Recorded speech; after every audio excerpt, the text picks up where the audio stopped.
When I started as a guitar player. I played in a couple of bands. We played Purple Rain. We played I Want to Be Your Lover. We played all kinds of stuff. You know, I tried to play When Doves Cry, but I couldn't do it.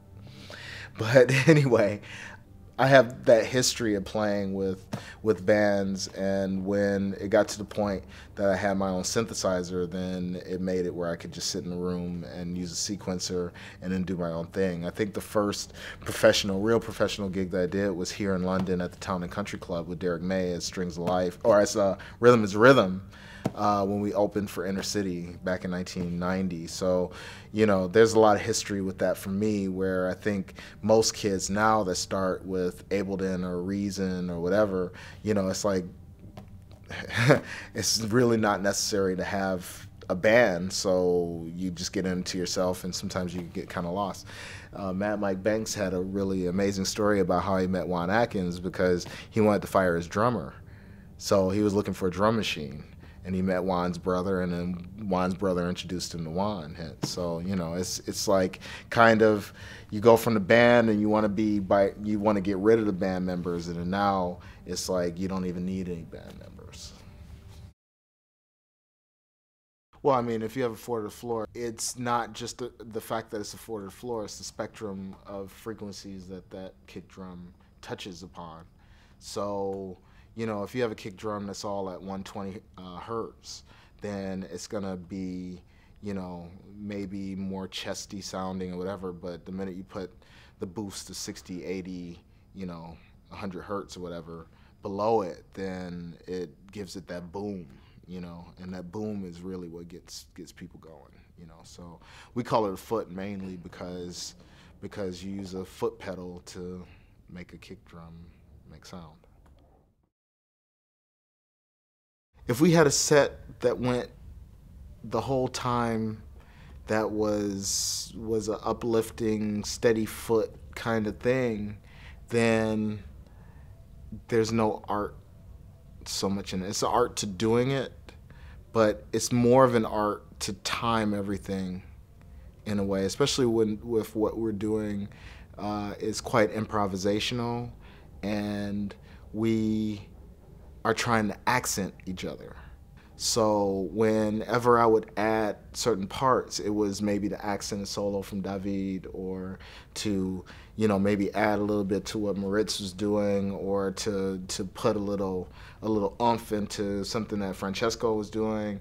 You know, that's,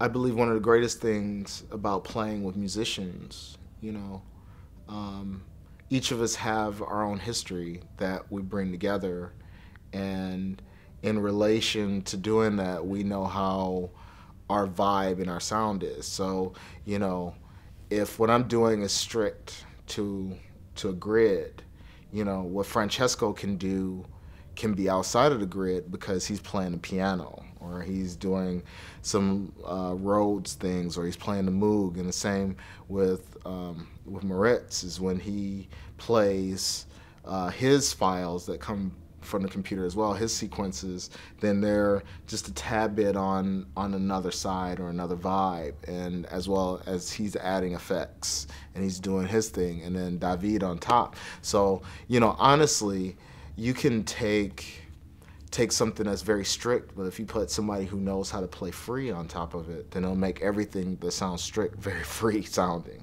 you know. The church that I grew up going to, I played timpani in church. So it's not like that gospel-y kind of thing. It was very onward Christian soldiers kind of thing. So, you know, to go into a cathedral and play, we call all churches church. It doesn't matter whether it's cathedral or a storefront, it's all church, you know.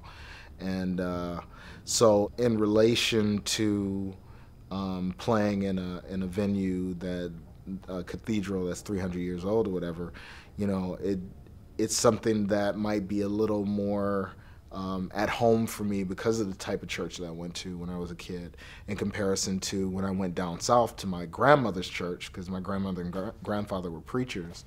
That, you know, it was more like Panorama Bar. You know, it's like people clapping and, you know, cheering and doing backflips and stuff like that. You know, they don't do that at Panorama, but you know. When Mike plays with me, we do this thing where he plays keys and I play records. You know, what gets the people the most is when he plays church chords. You know, when he's doing all the other stuff is cool, but when he goes like straight to church, then it doesn't matter whether we're playing a small club or a festival. People really respond to it. You know, there's just something about that kind of thing, you know, and I don't know whether it's because of the records that have come out before that have that sound, or if it's just there's something about that organ sound, you know, the combination of the harmonics of the organ and the actual chord progressions that are used, you know.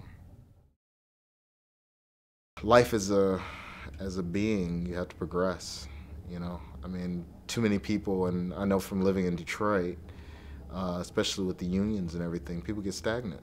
You know, it's like I got a job, I'm gonna go on to the job, I'm gonna do, you know, what I want to, and then they ain't gonna fire me. You know, so it doesn't give.